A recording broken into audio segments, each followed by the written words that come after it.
ഇന്നും യേശുവിനോട് കൂടെ യാത്ര തുടരാമെന്ന ഈ ശുശ്രൂഷയിലേക്ക് താങ്കളെ സ്വാഗതം ചെയ്യുകയും കർത്താവായ യേശു ക്രിസ്തുവിൻ്റെ നിസ്തുല്യ നാമത്തിൽ വന്ദനം പറയുകയും ചെയ്യുന്നു.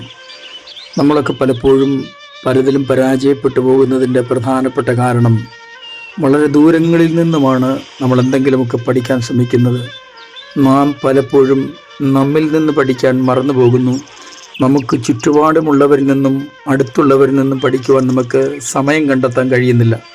നമ്മിലേക്ക് നോക്കുവാനും നമ്മിലെ നന്മയെ വളർത്തിക്കൊണ്ടുവരുവാനും നമ്മൾ ശ്രമിച്ചാൽ തീർച്ചയായിട്ടും അത് നമുക്ക് മാത്രമല്ല നമ്മുടെ ചുറ്റുമുള്ളവർക്കും അത് ഉപകാരപ്രദമായിരിക്കും, അനുഗ്രഹപ്രദമായിരിക്കും എന്നുള്ള ഒരു ചെറിയ ചിന്തയ്ക്കായി വിശുദ്ധ മത്തായി എഴുതിയ സുവിശേഷം 5-ാം അധ്യായം 48-ാം വാക്യം വായിക്കട്ടെ.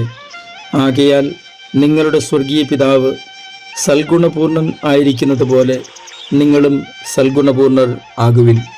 യേശുവിങ്കിൽ നിന്ന് പഠിക്കാൻ കഴിയുന്നതിനപ്പുറം നമുക്ക് ആരിൽ നിന്നും പഠിക്കാൻ കഴിയില്ല. ഇവിടെ നോക്കൂ, യേശു കർത്താവിന് സൽഗുണ സമ്പൂർണത ഇല്ലാത്തത് കൊണ്ടാണോ പിതാവിനെ നോക്കാൻ പറയുന്നത്? തീർച്ചയായിട്ടുമല്ല. കാരണം മറ്റൊന്നല്ല, പിതാവായ ദൈവത്തെ അവർക്ക് കണ്ണുകൊണ്ട് കാണാൻ കഴിയാതിരിക്കുമ്പോൾ യേശു കർത്താവ് അവരോട് കൂടെ സന്തത സഹചാരിയായി തന്നെ ഉണ്ടല്ലോ. അപ്പോൾ യേശുവിൽ നിന്ന് എന്തെങ്കിലും പഠിക്കണമെങ്കിൽ പുറമേ ഒന്നും നോക്കേണ്ട ആവശ്യമില്ലല്ലോ, കർത്താവ് കൂടെ തന്നെ ഉണ്ട്.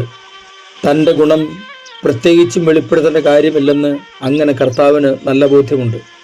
ഗ്രാമപ്രദേശത്ത് താമസിക്കുന്ന ആളുകൾ ഒരിക്കലൊരു വാർത്ത കേട്ടു.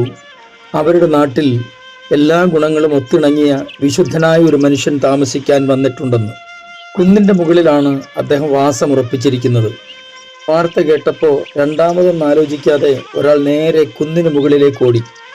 കണ്ട ഒരു കുടിലിന് മുമ്പിൽ ഒരു അപരിചിതനായ മനുഷ്യൻ നിൽക്കുന്നുണ്ടായിരുന്നു. അയാളോട് പറഞ്ഞു, എനിക്ക് വിശുദ്ധനെ കാണണം, സൽഗുണപൂർണനായ ആ മനുഷ്യനെ കാണണം. അയാൾ ഉടനെ തന്നെ അയാളെ അകത്തേക്ക് കൂട്ടിക്കൊണ്ടുപോയി. ഓരോ ചൂട് വയ്ക്കുമ്പോഴും വിശുദ്ധനെ കണ്ടുമുട്ടാമെന്ന പ്രതീക്ഷയിൽ അയാൾ ചുറ്റും നോക്കിക്കൊണ്ടിരുന്നു. അധികം താമസിക്കാതെ ആ പരിചാരകൻ അയാളെ പുറത്തേക്കുള്ള വഴി കാട്ടിക്കൊടുത്തപ്പോൾ അയാൾ ചോദിച്ചു, വിശുദ്ധൻ എവിടെ? ഉടനെ ഇദ്ദേഹം ഇങ്ങനെയാണ് മറുപടി പറഞ്ഞത്, നിങ്ങൾ വിശുദ്ധനെ കണ്ടുകഴിഞ്ഞു. എല്ലാ മനുഷ്യരിലും ഒരു വിശുദ്ധനുണ്ടെന്ന്, സൽഗുണമുള്ളവനുണ്ടെന്ന് നിങ്ങൾക്ക് എന്തുകൊണ്ട് മനസ്സിലാക്കാൻ കഴിയാതെ പോയി?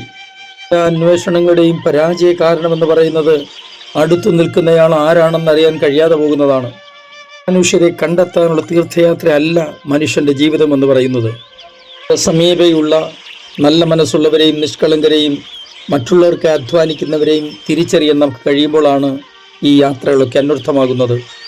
പറ്റുന്ന കുഴപ്പങ്ങളിലൊന്ന് എത്തിപ്പിടിക്കാനാകാത്തതിന് മാത്രം അത്ഭുതത്തോടും അസൂയയോടും കൂടി അവർ വീക്ഷിച്ചുകൊണ്ടിരിക്കുകയാണ്. തൊട്ടടുത്തുള്ള അല്ലെങ്കിൽ അവരിലുള്ള മഹത്വത്തെ അവർ തിരിച്ചറിയുന്നുമില്ല. അടുത്തുള്ളവരുടെയും അയൽപക്കത്തുള്ളവരുടെയും വിശുദ്ധിയും അവരിലുള്ള നല്ല ഗുണങ്ങളും അംഗീകരിക്കാൻ നമ്മുടെ അസൂയയുള്ള മനസ്സ് സമ്മതിക്കുന്നില്ല.